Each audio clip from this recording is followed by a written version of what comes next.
ఎన్నికలు ముగిశాయి. ఇప్పుడు అందరి దృష్టి ఎంపీటీసీ, జడ్పీటీసీ ఎన్నికల మీదే ఉంది. వాస్తవంగా అయితే సర్పంచ్ ఎన్నికలు ముగియగానే ఎంపీటీసీ, జడ్పీటీసీ ఎన్నికలు నిర్వహిస్తారని భావించారు. కానీ ప్రభుత్వం నుంచి ఆ దిశగా ఇప్పటి వరకు ఎలాంటి ప్రకటన వెలువడలేదు. ఈ క్రమంలో తాజాగా మంత్రి పొంగులేటి శ్రీనివాసరెడ్డి కీలక ప్రకటన చేశారు. ఎంపీటీసీ, జడ్పీటీసీ ఎన్నికలు ఎప్పుడైనా దానిపై స్పందించారు. తెలంగాణలో సర్పంచ్ ఎన్నికలు ముగిశాయి. ఇప్పుడు అందరి దృష్టి ఎంపీటీసీ, జడ్పీటీసీ ఎన్నికల మీదే ఉంది. వాస్తవంగా అయితే సర్పంచ్ ఎన్నికలు ముగియగానే ఎంపీటీసీ, జడ్పీటీసీ ఎన్నికలు నిర్వహిస్తారని భావించారు. కానీ ప్రభుత్వం నుంచి ఆ దిశగా ఇప్పటి వరకు ఎలాంటి ప్రకటన వెలువడలేదు. ఈ క్రమంలో తాజాగా మంత్రి పొంగులేటి శ్రీనివాసరెడ్డి కీలక ప్రకటన చేశారు. ఎంపీటీసీ, జడ్పీటీసీ ఎన్నికలు ఎప్పుడనే దానిపై స్పందించారు. తెలంగాణ ఎంపీటీసీ, జడ్పీటీసీ ఎన్నికల నిర్వహణపై రెవెన్యూ శాఖ మంత్రి పొంగులేటి శ్రీనివాసరెడ్డి స్పందిస్తూ కీలక వ్యాఖ్యలు చేశారు. వేసవి కాలం తర్వాత ఈ ఎన్నికలు జరిగే అవకాశం ఉందన్నారు. అయితే ఈ ఎన్నికల నిర్వహణకు సంబంధించి ఇంకా ఎలాంటి తుది నిర్ణయం తీసుకోలేదని తెలిపారు. సచివాలయంలో తనను కలిసిన మీడియా ప్రతినిధులతో మాట్లాడుతూ ఈ వ్యాఖ్యలు చేశారు. అలానే తెలంగాణలో కాంగ్రెస్ అధికారంలోకి వచ్చిన నాటి నుంచి భూముల ధరల సవరణ జరగలేదని, భూముల ధరలు పెంచేందుకు కసరత్తు జరుగుతోందని ఆయన వెల్లడించారు. త్వరలోనే నామినేటెడ్ పోస్టులను భర్తీ చేస్తామన్నారు. పౌర విమానయాన శాఖలతో కలిసి పనిచేస్తూ తెలంగాణలో కొత్త విమానాశ్రయాల పనులు వేగంగా ప్రారంభమయ్యేలా చూడాలని మంత్రి పొంగులేటి శ్రీనివాసరెడ్డి అధికారులను ఆదేశించారు.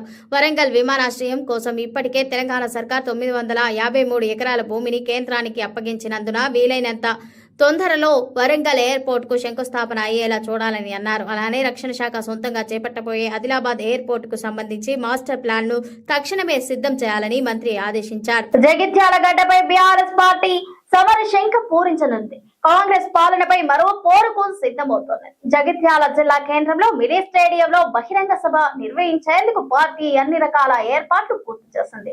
ఇప్పటికే జగిత్యాల గులాబీమయమైంది. జగిత్యాల గడ్డపై బీఆర్ఎస్ పార్టీ సమర శంఖం పూరించనుంది. కాంగ్రెస్ పాలనపై మరో పోరుకు సిద్ధమవుతోంది.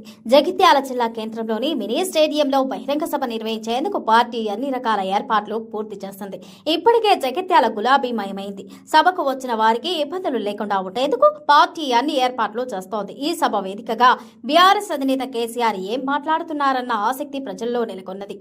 గత సంవత్సరం ఏప్రిల్ 27న వరంగల్లో బీఆర్ఎస్ రజతోత్సవ ప్లీనరీ సందర్భంగా నిర్వహించిన బహిరంగ సభలో పాల్గొన్న కేసీఆర్ తదుపరి రాజకీయ పరంగా నిర్వహిస్తున్న సభలో పాల్గొంటున్నారు. దీంతో కేసీఆర్ ఇచ్చే దిశానిర్దేశం కోసం పార్టీ శ్రేణులు వేచి చూస్తున్నారు. ఆయన చేయబోయే ప్రసంగంపై అన్ని వర్గాల్లో ఉత్కంఠ నెలకొంది.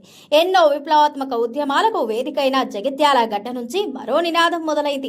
ముఖ్యమంత్రి రేవంత్ రెడ్డి అనుసరిస్తున్న తీరు, కాంగ్రెస్ ప్రభుత్వ వైఫల్యాలను సహించలేక సీనియర్ నాయకుడు మాజీ మంత్రి జీవన్ రెడ్డి ఇటీవలే ఆ పార్టీకి గుడ్ బై చెప్పేశారు. బీఆర్ఎస్ లో ఈ రోజు చేరుతున్నారు. ఈ సందర్భంగా ఆయన ఇప్పటికే కేసీఆర్ రావాలి, రేవంత్ రెడ్డి పోవాలి అనే నినాదాన్ని తెరపైకి తీసుకొచ్చారు. ఇప్పుడు అదే నినాదం ఊరు వాడల్లో మారుమోగుతున్నది.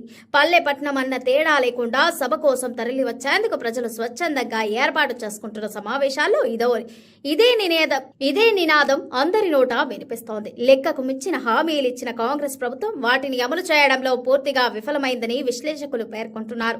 ఈ నేపథ్యంలో రాష్ట్రంలో కాంగ్రెస్ వైఫల్యాలపై సమరశంఖం పూరించడానికి జగిత్యాల సభ ఒక వేదిక అవుతోందని చెబుతున్నారు. జగిత్యాలలో సాయంత్రం జరిగే ప్రజా ఆశీర్వాద సభకు బీఆర్ఎస్ భారీ ఏర్పాట్లు చేస్తుంది. సభ నిర్వహణ, జన సమీకరణ వంటి అంశాలను నియోజకవర్గాల్లో పర్యవేక్షించడానికి ఎక్కడెక్కడ ఇన్ఛార్జీలను పార్టీ వర్కింగ్ ప్రెసిడెంట్ కేటీఆర్ నియమించారు. మరోవైపు వేదిక వద్ద ఏర్పాట్లు, సభాస్థలి వద్ద ప్రజలకు ఎటువంటి ఇబ్బందులు లేకుండా చూసేందుకు పలువురు నాయకులకు బాధ్యతలు అప్పగించారు. జగిత్యాల సభను ప్రతిష్టాత్మకంగా తీసుకున్న బీఆర్ఎస్ నాయకులు వారం రోజులుగా శ్రమిస్తూ అన్ని ఏర్పాట్లు పూర్తి చేశారు. 10 ఎకరాల విస్తీర్ణంలో షమియానాలు, సభా ప్రాంగణంలో కుర్చీలు ఏర్పాటు చేశారు. సభ జరిగే మినీ స్టేడియంలో అతిపెద్ద వేదిక ఏర్పాటు చేశారు. మినీ స్టేడియం ప్రహారీకి 5 వైపులా దారులను ఏర్పాటు చేశారు. స్టేడియం ప్రహారీకి 5 వైపులా దారులను ఏర్పాటు చేశారు. ఒక దారిని వీఐపీలు, మరో దారిని మీడియా, మిగిలిన 3 దారులను కార్యకర్తలు ప్రజల కోసం కేటాయించారు. సఖికులకు పంపిణీ చేసేందుకు 3 లక్షల మంచినీటి ప్యాకెట్లు, 2 లక్షల మజ్జిగ ప్యాకెట్లు సిద్ధం చేశారు. పట్టణంలోని వివిధ రోడ్లపై భారీ స్థాయిలో ఎల్ఈడి స్క్రీన్లు ఏర్పాటు చేస్తున్నారు. వివిధ ప్రాంతాల నుంచి తరలివచ్చే వారి కోసం ప్రత్యేకంగా పార్కింగ్ స్థలాలు ఏర్పాటు చేశారు. సాయంత్రానికే జగిత్యాల పూర్తిగా గులాబీమయమైంది. కరీంనగర్ రోడ్డులో దరూర్ గ్రామం నుంచి మినీ స్టేడియం వరకు 5 కిలోమీటర్ల దారి పొడవునా అభిమానులు ఫ్లెక్సీలు ఏర్పాటు చేశారు. తిమ్మాపూర్ చౌరస్తా నుంచి మినీ స్టేడియం వరకు ఎస్కేఎన్ఆర్ డిగ్రీ కాలేజ్ నుంచి మినీ స్టేడియం వరకు, డీమార్ట్ నుంచి మినీ స్టేడియం వరకు 6 కిలోమీటర్ల మేర పొడవునా అభిమానుల ఫ్లెక్సీలు అడుగడుగునా ఏర్పాటు చేశారు. రాష్ట్రంలో రైతు రుణమాఫీ పూర్తిగా అమలైందని వ్యవసాయ శాఖ మంత్రి తుమ్మల నాగేశ్వరరావు నిరూపిస్తే తక్షణం రాజీనామా చేస్తానని, ఇందుకు మంత్రి సిద్ధమా అంటూ BRS LP deputy floor leader Harish Rao సవాల్ విసిరారు. రాష్ట్రంలో రైతు రుణమాఫీ పూర్తిగా అమలైందని వ్యవసాయ శాఖ మంత్రి తుమ్మల నాగేశ్వరరావు నిరూపిస్తే తక్షణం రాజీనామా చేస్తానని, ఇందుకు మంత్రి సిద్ధమా అంటూ BRS LP deputy floor leader Harish Rao సవాల్ విసిరారు. తుమ్మల ప్రాతినిధ్యం వహిస్తున్న ఖమ్మం నియోజకవర్గం రఘునాథపాలెం మండలంలోని ఏ గ్రామంలోనైనా క్షేత్రస్థాయి పరిశీలనకు సిద్ధమని, 100% రుణమాఫీ పూర్తయిందని నిరూపిస్తే తక్షణం రాజీనామా చేస్తానని, ఇదే విషయంపై తుమ్మల సిద్దిపేటకు వచ్చి రైతులను అడిగి నిరూపించినా రాజీనామాకు సిద్ధంగా ఉన్నానంటూ తేల్చి చెప్పేశారు. మాజీ మంత్రి పువ్వాడ అజయ్ కుమార్ జన్మదినం సందర్భంగా ఆదివారం ఖమ్మం మమతా కాలేజ్ గ్రౌండ్ లో బీఆర్ఎస్ శ్రేణులతో నిర్వహించిన భారీ ఆత్మీయ సమ్మేళన సభలో హరీష్ రావు పాల్గొన్నారు. నేతల సమక్షంలో అజయ్ బర్త్డే కేక్ కట్ చేశారు. అనంతరం ఆయనను అతిథులు శాలువాతో సత్కరించి పుష్పగుచ్చాలు అందించి శుభాకాంక్షలు తెలిపారు. ఈ సందర్భంగా హరీష్ రావు మాట్లాడుతూ రాష్ట్ర ప్రజలు రేవంత్ పోవాలి, కేసీఆర్ రావాలి అంటూ కోరుకుంటున్నారని, అందరి నోట ఒకే మాట వినిపిస్తున్నారని చెప్పారు. 2.5 ఏళ్లుగా అన్ని వర్గాలను బుకాయిస్తూ కాంగ్రెస్ పాలన కొనసాగిస్తోందని మండిపడ్డారు. రుణమాఫీ చేసేందుకు చేత కాకపోతే ప్రజలకు క్షమాపణ చెప్పాలి తప్ప అబద్దాలు చెప్పడం ఎందుకంటూ ప్రశ్నించారు. రాష్ట్ర ప్రభుత్వం చెప్పేవన్నీ బోగస్ మాటలంటూ మండిపడ్డారు. ఖమ్మం జిల్లా వరప్రదాయినిగా ఉన్న సీతారామ ప్రాజెక్టును పూర్తి చేయడంలో కాంగ్రెస్ ప్రభుత్వం ఘోరంగా విఫలమైందని విమర్శించారు. ఏపీకి మేలు చేయడానికే సీతమ్మ సాగర్, సమ్మక్క సాగర్ పనులను రేవంత్ ప్రభుత్వం ఉద్దేశపూర్వకంగా నిలిపివేసిందని మండిపడ్డారు. 3 మంత్రులు ఉండి సాక్షాత్తు వ్యవసాయ శాఖ మంత్రి ఉన్న ఖమ్మం జిల్లాలో మక్కలు, వడ్ల కొనుగోలు చేసే దిక్కు లేకుండా పోయిందంటూ వాపోయారు. జిల్లాలోని 3 మంత్రుల్లో ఒకరు బకాసురుడు, మరొకరు కమిషన్ల కింగ్, ఇంకొకరికి పర్సెంటేజీల మీద ధ్యాస అని దుయ్యబట్టారు. వెలుగుమట్ల ఇండ్ల తొలగింపు ఘటనలో పోలీసులే కన్నీరు పెట్టుకున్న ఈ జిల్లా మంత్రుల గుండె మాత్రం కరగలేదంటూ వాపోయారు. వెలుగుమట్ల బాధితులందరికీ ప్రభుత్వమే ఇండ్లు కట్టించి ఇవ్వాలంటూ డిమాండ్ చేశారు. ఖమ్మం జిల్లాలో ఇసుక రీచ్లను కాంగ్రెస్ మాఫియా అక్రమంగా ఆక్రమిస్తోందని, గిరిజనుల కడుపు కొడుతుందని మండిపడ్డారు. అసెంబ్లీలో మంత్రి పొంగులేటి మైనింగ్ స్కామ్ ను బయట పెడితే ప్రభుత్వం ఆగమైందని, పొంగులేటి మైనింగ్ పై ఫైన్ కట్టించాడని సీఎం చెప్తే పొంగులేటి తనకు మైనింగే లేదని బుకాయించాడంటూ, ఇక మైనింగ్ మంత్రి మాత్రం స్పెషల్ అనుమతుల కోసం కేంద్రానికి దరఖాస్తు చేశారంటూ చెప్పారని, 3 కీలక నేతలు 3 రకాలుగా మాట్లాడడంతో ప్రజలకు విషయం పూర్తిగా అర్థమైందని చెప్పారు. అందుకే ఇవాళ ప్రజలకు అర్థమైంది. ఓపిక పట్టిండ్రు, 2.5 ఏళ్లు ఒక్క పెట్టిండ్రు. ఇవాళ ప్రజలకు అర్థమైంది ఈ ప్రభుత్వం చెయ్యదు. ఈ మంత్రులకు, ఈ ముఖ్యమంత్రికి కమిషన్ల మీద ఉన్న ధ్యాస ప్రజల మీద లేదు. ఈ జిల్లాలో ఒకడు భూబకాసురుడు, ఇంకొకడు కమిషన్లకే కింగు, ఇంకొకడేమో పర్సంటేజీలు. జిల్లాల ఎవరి గురించి ఆలోచించిండ్రా? ఆనాడు కేసీఆర్ గారు సీతమ్మ సాగర్ ప్రాజెక్టు, సీతారామ ప్రాజెక్టును కట్టి ఈ జిల్లాను సస్యశ్యామలం చేయాలని కేసీఆర్ గారు తలపించిండ్రు. బీఆర్ఎస్ హయాంలో 8.5 కోట్ల రూపాయలు సీతారామ ప్రాజెక్టు మీద ఖర్చు పెట్టాం. ఈ గవర్నమెంట్ వచ్చినాక పనులు జరుగుతున్నాయా? 2.5 ఏళ్ల నుంచి సీతారామ సాగర్ ప్రాజెక్టు పండబెట్టిండ్రు. దాదాపు 6.5 లక్షల ఎకరాలకు నీళ్లు వస్తాయి. ఈ ఖమ్మంలో ఎత్తైన ప్రాంతాలకు, ఖమ్మంలోని ప్రతి మండలానికి, నాగార్జున సాగర్ ఆయకట్టుకు, స్టెబిలైజేషన్ కు ఈ జిల్లాలో 2 పంటలు పండే విధంగా సీతమ్మ సాగర్ ను కేసీఆర్ గారు రూపొందించారు. కానీ 2.5 సంవత్సరాల్లో మోటార్లు తిండ్రు, నెత్తి మీద నీళ్లు చల్లుకున్నారు. కానీ తట్టడు మట్టయితే ఎత్తలే.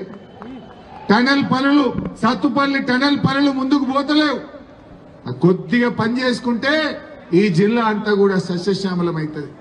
భూముల మీద ఉన్న ధ్యాస, కమిషన్ల మీద ఉన్న ధ్యాస సీతారామ ప్రాజెక్టు మీద లేదు. ఖమ్మం జిల్లా ప్రజల మీద లేదు. ఖమ్మం రైతుల మీద లేనటువంటి పరిస్థితి కనబడతా ఉంది. రేవంత్ రెడ్డి ప్రభుత్వం నేను రైతు భరోసా 2వ విడత నిధులను విడుదల చేయను. భూపాలపల్లి జిల్లా కాటారంలో జరిగే బహిరంగ సభలో సీఎం రేవంత్ రెడ్డి 5,653 కోట్లను సుమారు 45 లక్షల మంది రైతుల ఖాతాల్లో జమ చేయనున్నారు. ఎకరానికి 6,000 చొప్పున ఈ పెట్టుబడి సాయం అందుతోంది. ఏప్రిల్ 25 లోపు నిధులు జమ కాకపోతే వ్యవసాయ అధికారులను సంప్రదించాలని ప్రభుత్వం సూచించింది. రైతులకు మొత్తం 9,000 కోట్ల సాయం అందించడమే లక్ష్యంగా సర్కార్ అడుగులు వేస్తోంది. తెలంగాణలోని అన్నదాతలకు రేవంత్ రెడ్డి ప్రభుత్వం తీపి కబురు అందించింది. యాసంగి సీజన్ కు సంబంధించి ఎంతో కాలంగా ఎదురు చూస్తున్న రైతు భరోసా 2వ విడత నిధులను విడుదల చేసేందుకు సర్కార్ సర్వం సిద్ధం చేస్తుంది.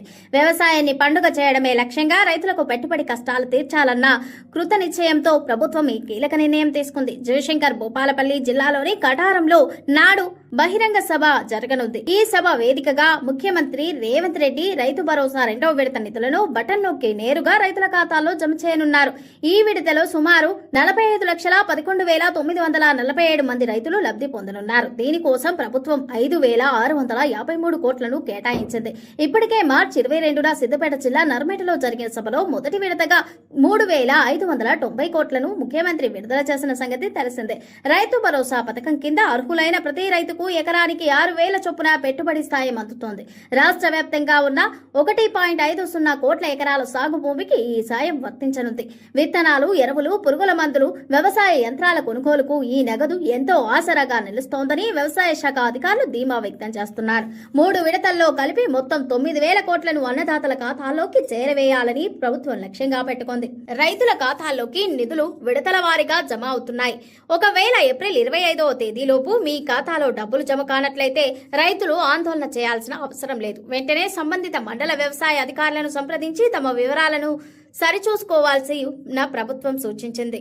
లేదా తమ ఖాతా ఉన్న బ్యాంకులకు వెళ్లి వివరాలు ఆరా తీయొచ్చు. 2వ విడత పూర్తయిన వెంటనే 3వ విడత నిధులను కూడా వీలైనంత త్వరగా విడుదల చేసేందుకు ప్రభుత్వం సిద్దమవుతోంది. కాగా సీఎం రేవంత్ రెడ్డి మేడిగడ్డ బ్యారేజీని సందర్శించి పునరుద్ధరణ పనులను పర్యవేక్షించనున్నారు. ఎన్డీఏసీఏ నిబంధనల ప్రకారం జరుగుతున్న పనుల వేగంపై అధికారులతో సమీక్ష నిర్వహిస్తారు. దీనికి ముందు కాళేశ్వర స్వామిని దర్శించుకుని ఆలయ అభివృద్ధి పనులకు భూమి పూజ చేస్తారు. పర్యటన ముగింపులో కాఠారం బహిరంగ సభ ద్వారా 2వ విడత రైతు భరోసా నిధులను విడుదల చేసి రాష్ట్రంలోని 45 లక్షల మంది అన్నదాతలకు రైతు భరోసా పంట పెట్టుబడి సాయం అందించనుంది.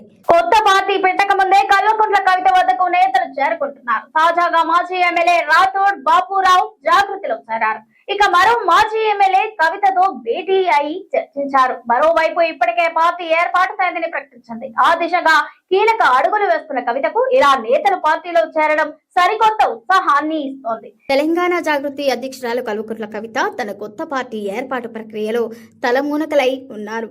ఈ నెల 25వ తేదీన తన కొత్త పార్టీని ప్రారంభించనున్నట్లు ఇప్పటికే స్పష్టం చేసిన కవిత దానికి సంబంధించిన ఏర్పాట్లు చూసుకుంటున్నారు. ఇప్పటికే కాశీ, అయోధ్య పర్యటన పూర్తి చేసుకున్న కవిత కొత్త పార్టీ ప్రయత్నాలను మరింత ముమ్మరం చేశారు. ఈ నేపథ్యంలోనే తాను పెట్టనున్న పార్టీలోకి రావాలని తెలంగాణ రాష్ట్ర ఏర్పాటు కోసం పోరాటం చేసిన ఉద్యమకారులు, మాజీ మావోయిస్టులు, యువత, మేధావులకు ఇప్పటికే కవిత విజ్ఞప్తి చేశారు. ఈ నేపథ్యంలోనే తాజాగా బోత్ మాజీ ఎమ్మెల్యే కాంగ్రెస్ నేత రాథోడ్ బాపురావు కవిత పార్టీలో చేరారు.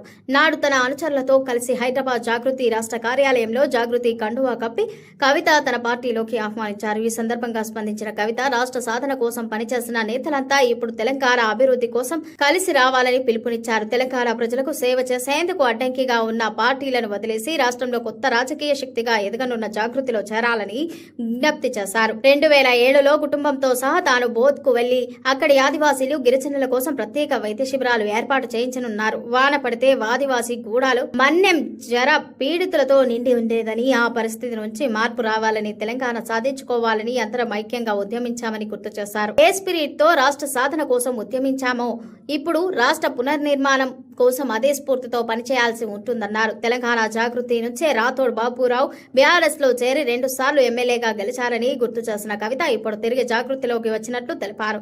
తాను పెట్టనున్న కొత్త పార్టీలో చేరేందుకు రాష్ట్రంలోని అన్ని జిల్లాల నుంచి నేతలు వస్తున్నారని పేర్కొన్నారు. తెలంగాణ ఉద్యమకారులంతా ఇప్పుడు జాగృతి పార్టీ వైపు చూస్తున్నారని తెలిపారు. కొత్త పార్టీకి ఉమ్మడి ఆదిలాబాద్ జిల్లాలో ఆదరణ ఉంటుందని వెల్లడించారు. తెలంగాణకు కవిత ముఖ్యమంత్రి కావాలని రాథోడ్ బాపురావు ఆకాంక్షించారు. ప్రభుత్వ ఉద్యోగానికి రాజీనామా చేసి రాజకీయాల్లోకి రావడానికి కవిత ఇచ్చిన ధైర్యమే కారణమని వెల్లడించారు. బీఆర్ఎస్ పార్టీలో తన తర్వాత వచ్చిన వారు కూడా మంత్రులు అయ్యారని, కానీ తాను 2 సార్లు గెలిచినా 3వసారి టికెట్ కూడా ఇవ్వలేదని ఆవేదన వ్యక్తం చేశారు. ఆ తర్వాత కాంగ్రెస్ పార్టీలో చేరిన తనకు సరైన ప్రాధాన్యత దక్కలేదని పేర్కొన్నారు. కొత్త పార్టీ పెట్టిన తర్వాత ఇచ్చోడాలో భారీ బహిరంగ సభను నిర్వహిస్తామని తెలిపారు. మరోవైపు సిరిసిల్ల జిల్లా నుంచి బీఆర్ఎస్ మండల అధ్యక్షుడు సహా పలువురు నేతలు జాగృతిలో చేరినట్లు కవిత తెలిపారు. మరోవైపు all India Adivasi constitution rights and cultural protection JAC జాతీయ అధ్యక్షుడు ఖమ్మం జెడ్పీ మాజీ చైర్మన్ మాజీ ఎమ్మెల్యే లింగయ్య దొర కవితతో భేటీ అయ్యారు. కేంద్ర ప్రభుత్వం చేపట్టిన జనగణనలో మతం కేటగిరీలో ఆదివాసీ అనే కాలంను పెట్టలేదని, దీంతో ఆదివాసీలు తమ మతాన్ని సగర్వంగా చెప్పుకునే పరిస్థితి లేదని లింగయ్య దొర ఆవేదన వ్యక్తం చేశారు. ఇది ఆదివాసుల సంస్కృతిని అవమానించడమేనని, ఆదివాసుల కోసం జనగణనలో ప్రత్యేక కాలం పెట్టాలని ఈ సందర్భంగా కవిత డిమాండ్ చేశారు. ఇది ఇవాల్టి బులెటిన్. మరో బులెటిన్ తో మళ్ళీ కలుద్దాం. Stay tune SVC channel.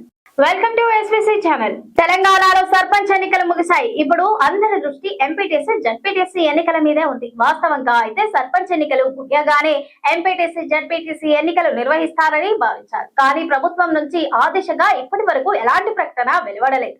ఈ క్రమంలో తాజాగా మంత్రి పొంగులేటి శ్రీనివాసరెడ్డి కీలక ప్రకటన చేశారు. ఎంపీటీసీ జడ్పీటీసీ ఎన్నికలు ఎప్పుడైనా దానిపై స్పందించారు. తెలంగాణలో సర్పంచ్ ఎన్నికలు ముగిశాయి. ఇప్పుడు అందరి దృష్టి ఎంపీటీసీ జడ్పీటీసీ ఎన్నికల మీదే ఉంది. వాస్తవంగా అయితే సర్పంచ్ ఎన్నికలు ముగియగానే ఎంపీటీసీ జడ్పీటీసీ ఎన్నికలు నిర్వహిస్తారని భావించారు. కానీ ప్రభుత్వం నుంచి ఆ దిశగా ఇప్పటి వరకు ఎలాంటి ప్రకటన వెలువడలేదు. ఈ క్రమంలో తాజాగా మంత్రి పొంగులేటి శ్రీనివాసరెడ్డి కీలక ప్రకటన చేశారు. ఎంపీటీసీ జడ్పీటీసీ ఎన్నికలు ఎప్పుడనే దానిపై స్పందించారు. తెలంగాణ ఎంపీటీసీ జడ్పీటీసీ ఎన్నికల నిర్వహణపై రెవెన్యూ శాఖ మంత్రి పొంగులేటి శ్రీనివాసరెడ్డి స్పందిస్తూ కీలక వ్యాఖ్యలు చేశారు. వేసవి కాలం తర్వాత ఈ ఎన్నికలు జరిగే అవకాశం ఉందన్నారు. అయితే ఈ ఎన్నికల నిర్వహణకు సంబంధించి ఇంకా ఎలాంటి తుది నిర్ణయం తీసుకోలేదని తెలిపారు. సచివాలయంలో తనను కలిసిన మీడియా ప్రతినిధులతో మాట్లాడుతూ ఈ వ్యాఖ్యలు చేశారు. అలానే తెలంగాణలో కాంగ్రెస్ అధికారంలోకి వచ్చిన నాటి నుంచి భూముల ధరల సవరణ జరగలేదని, భూముల ధరలు పెంచేందుకు కసరత్తు జరుగుతోందని ఆయన వెల్లడించారు. త్వరలోనే నామినేటెడ్ పోస్టులను భర్తీ చేస్తామన్నారు. పౌర విమానయాన శాఖలతో కలిసి పనిచేస్తూ తెలంగాణలో కొత్త విమానాశ్రయాల పనులు వేగంగా ప్రారంభమయ్యేలా చూడాలని మంత్రి పొంగులేటి శ్రీనివాసరెడ్డి అధికారులను ఆదేశించారు. వరంగల్ విమానాశ్రయం కోసం ఇప్పటికే తెలంగాణ సర్కార్ 953 ఎకరాల భూమిని కేంద్రానికి అప్పగించినందున వీలైనంత తొందరలో వరంగల్ ఎయిర్పోర్ట్ కు శంకుస్థాపన అయ్యేలా చూడాలని అన్నారు. అలానే రక్షణ శాఖ సొంతంగా చేపట్టబోయే ఆదిలాబాద్ ఎయిర్పోర్ట్ కు సంబంధించి మాస్టర్ ప్లాన్ ను తక్షణమే సిద్ధం చేయాలని మంత్రి ఆదేశించారు. జగిత్యాల గడ్డపై బీఆర్ఎస్ పార్టీ సమర శంఖ పూరించనుంది. కాంగ్రెస్ పాలనపై మరో పోరుకు సిద్ధమవుతోంది. జగిత్యాల జిల్లా కేంద్రంలో మినీ స్టేడియంలో బహిరంగ సభ నిర్వహించేందుకు పార్టీ అన్ని రకాల ఏర్పాట్లు పూర్తి చేసింది. ఇప్పటికే జగిత్యాల గులాబీమయమైంది. జగిత్యాల గడ్డపై బీఆర్ఎస్ పార్టీ సమరశంఖం పూరించనుంది. కాంగ్రెస్ పాలనపై మరో పోరుకు సిద్ధమవుతోంది. జగిత్యాల జిల్లా కేంద్రంలోని మినీ స్టేడియంలో బహిరంగ సభ నిర్వహించేందుకు పార్టీ అన్ని రకాల ఏర్పాట్లు పూర్తి చేసింది. ఇప్పటికే జగిత్యాల గులాబీమయమైంది.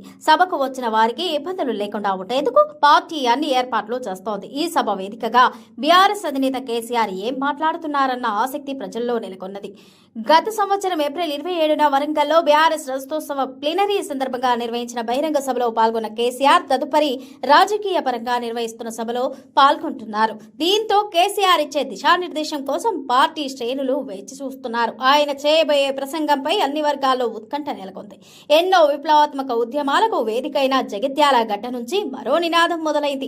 ముఖ్యమంత్రి రేవంత్ రెడ్డి అనుసరిస్తున్న తీరు, కాంగ్రెస్ ప్రభుత్వ వైఫల్యాలను సహించలేక సీనియర్ నాయకుడు మాజీ మంత్రి జీవన్ రెడ్డి ఇటీవలే ఆ పార్టీకి గుడ్ బై చెప్పేశారు. బీఆర్ఎస్ లో ఈ రోజు చేరుతున్నారు. ఈ సందర్భంగా ఆయన ఇప్పటికే కేసీఆర్ రావాలి, రేవంత్ రెడ్డి పోవాలి అనే నినాదాన్ని తెరపైకి తీసుకొచ్చారు. ఇప్పుడు అదే నినాదం ఊరు వాడల్లో మారుమోగుతున్నది.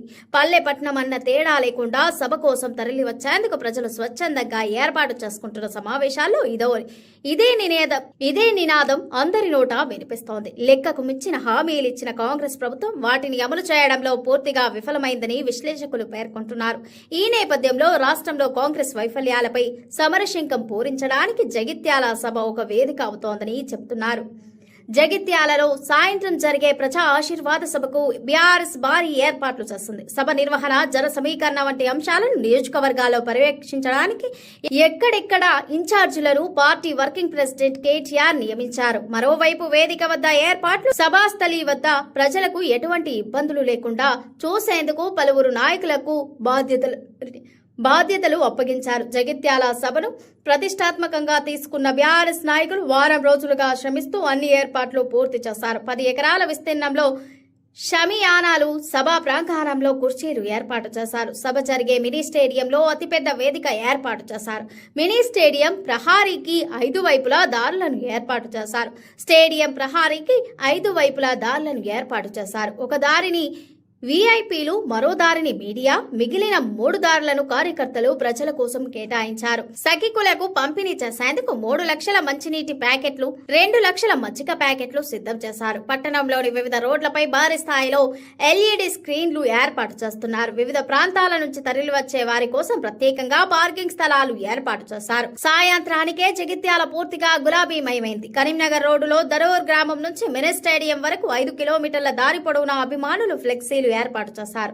తిమ్మాపూర్ చౌరస్తా నుంచి మినీ స్టేడియం వరకు, ఎస్కేఎన్ఆర్ డిగ్రీ కాలేజ్ నుంచి మినీ స్టేడియం వరకు, డీమార్ట్ నుంచి మినీ స్టేడియం వరకు 6 కిలోమీటర్ల మేర పొడవునా అభిమానుల ఫ్లెక్సీలు అడుగడుగునా ఏర్పాటు చేశారు. రాష్ట్రంలో రైతు రుణమాఫీ పూర్తిగా అమలైందని వ్యవసాయ శాఖ మంత్రి తుమ్మల నాగేశ్వరరావు నిరూపిస్తే తక్షణం రాజీనామా చేస్తానని ఇందుకు మంత్రి సిద్ధమా అంటూ BRS LP deputy floor leader Harish Rao సవాల్ విసిరారు. రాష్ట్రంలో రైతు రుణమాఫీ పూర్తిగా అమలైందని వ్యవసాయ శాఖ మంత్రి తుమ్మల నాగేశ్వరరావు నిరూపిస్తే తక్షణం రాజీనామా చేస్తానని ఇందుకు మంత్రి సిద్ధమా అంటూ BRS LP deputy floor leader Harish Rao సవాల్ విసిరారు. తుమ్మల ప్రాతినిధ్యం వహిస్తున్న ఖమ్మం నియోజకవర్గం రఘునాథపాలెం మండలంలోని ఏ గ్రామంలోనైనా క్షేత్రస్థాయి పరిశీలనకు సిద్ధమని, 100% రుణమాఫీ పూర్తయిందని నిరూపిస్తే తక్షణం రాజీనామా చేస్తానని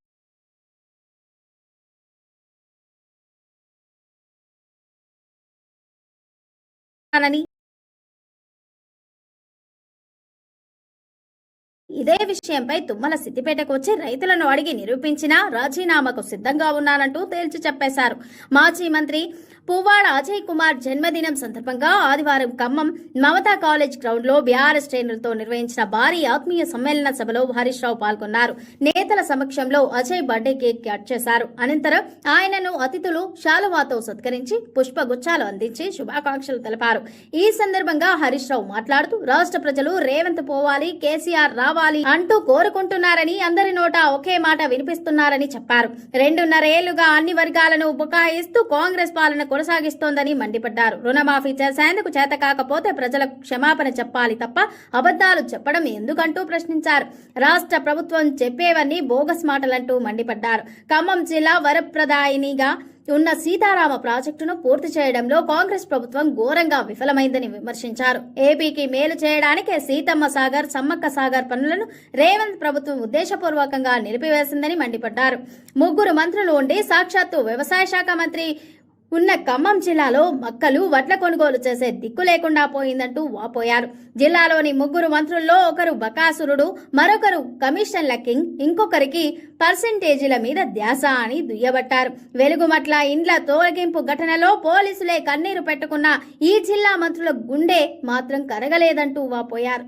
వెలుగుమట్ల బాధితులందరికీ ప్రభుత్వమే ఇండ్లు కట్టించి ఇవ్వాలంటూ డిమాండ్ చేశారు. ఖమ్మం జిల్లాలో ఇసుక రీచ్లను కాంగ్రెస్ మాఫియా అక్రమంగా ఆక్రమిస్తోందని, గిరిజనుల కడుపు కొడుతుందని మండిపడ్డారు. అసెంబ్లీలో మంత్రి పొంగులేటి మైనింగ్ స్కామ్ ను బయట పెడితే ప్రభుత్వం ఆగమైందని, పొంగులేటి మైనింగ్ పై ఫైన్ కట్టించాడని సీఎం చెప్తే పొంగులేటి తనకు మైనింగే లేదని బుకాయించాడంటూ, ఇక మైనింగ్ మంత్రి మాత్రం స్పెషల్ అనుమతుల కోసం కేంద్రానికి దరఖాస్తు చేశారంటూ చెప్పారని, 3 కీలక నేతలు 3 రకాలుగా మాట్లాడడంతో ప్రజలకు విషయం పూర్తిగా అర్థమైందని చెప్పారు. అందుకే ఇవాళ ప్రజలకు అర్థమైంది. ఓపిక పట్టిండ్రు, 2.5 ఏళ్లు ఓపిక పట్టిండ్రు. ఇవాళ ప్రజలకు అర్థమైంది ఈ ప్రభుత్వం చెయ్యదు. ఈ మంత్రులకు, ఈ ముఖ్యమంత్రికి కమిషన్ల మీద ఉన్న ధ్యాస ప్రజల మీద లేదు. ఈ జిల్లాలో ఒకడు భూబకాసురుడు, ఇంకొకడు కమిషన్లకే కింగు, ఇంకొకడేమో పర్సంటేజీలు. జిల్లాల ఎవరి గురించి ఆలోచించిండ్రా?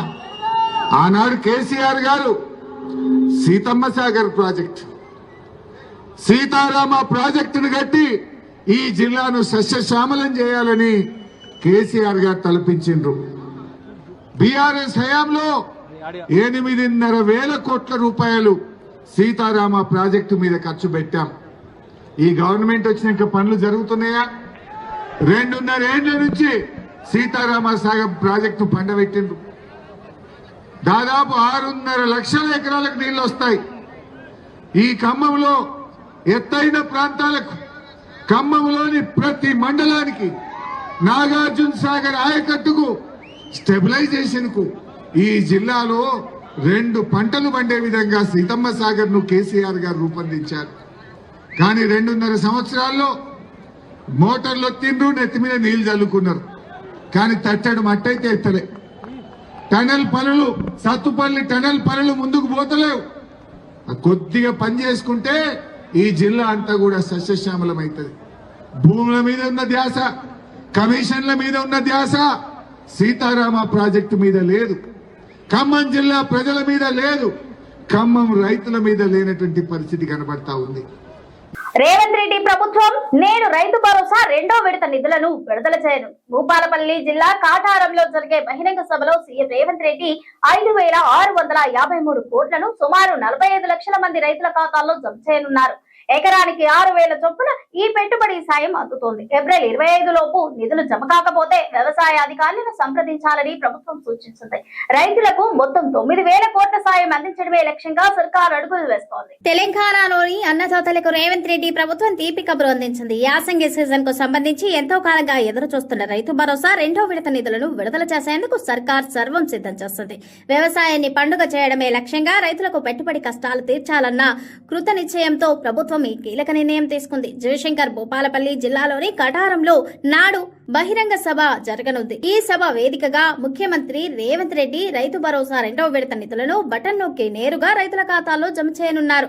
ఈ విడతలో సుమారు 45,11,947 మంది రైతులు లబ్ధి పొందనున్నారు. దీనికోసం ప్రభుత్వం 5,653 కోట్లను కేటాయించింది. ఇప్పటికే మార్చి 22న సిద్దిపేట జిల్లా నర్మేటలో జరిగిన సభలో మొదటి విడతగా 3,590 కోట్లను ముఖ్యమంత్రి విడుదల చేసిన సంగతి తెలిసిందే. రైతు భరోసా పథకం కింద అర్హులైన ప్రతి రైతుకు ఎకరానికి 6,000 చొప్పున పెట్టుబడి సాయం అందుతోంది.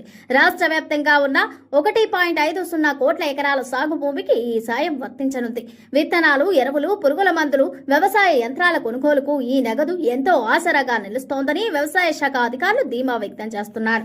3 విడతల్లో కలిపి మొత్తం 9,000 కోట్లను అన్నదాతల ఖాతాల్లోకి చేరవేయాలని ప్రభుత్వం లక్ష్యంగా పెట్టుకుంది. రైతుల ఖాతాల్లోకి నిధులు విడతల వారీగా జమ అవుతున్నాయి. ఒకవేళ ఏప్రిల్ 25వ తేదీలోపు మీ ఖాతాలో డబ్బులు జమ కానట్లయితే రైతులు ఆందోళన చేయాల్సిన అవసరం లేదు. వెంటనే సంబంధిత మండల వ్యవసాయ అధికారులను సంప్రదించి తమ వివరాలను సరిచూసుకోవాల్సి ప్రభుత్వం సూచించింది.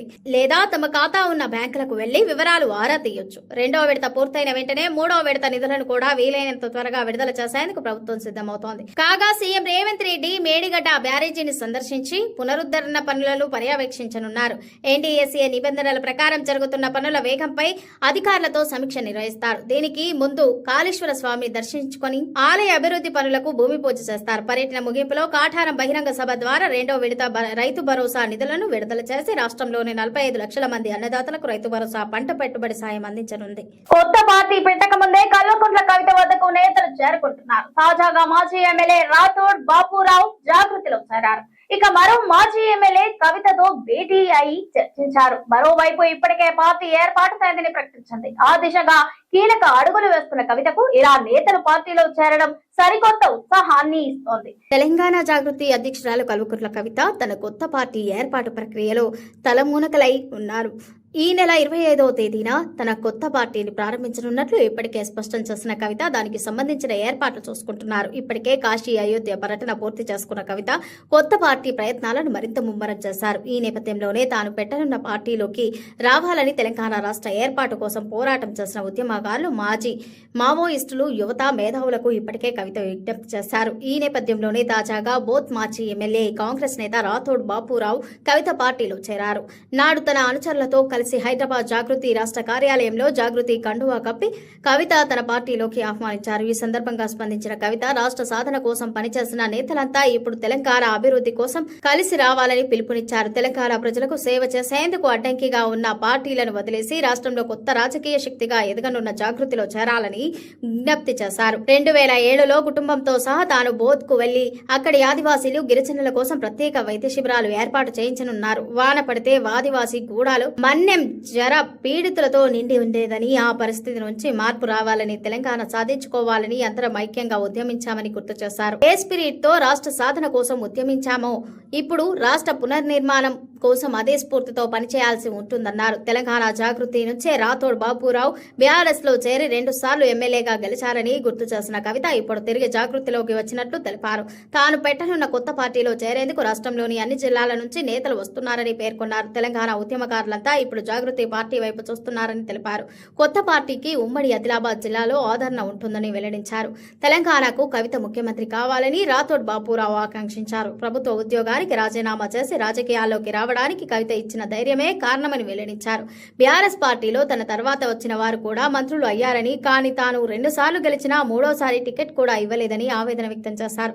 ఆ తర్వాత కాంగ్రెస్ పార్టీలో చేరిన తనకు సరైన ప్రాధాన్యత దక్కలేదని పేర్కొన్నారు.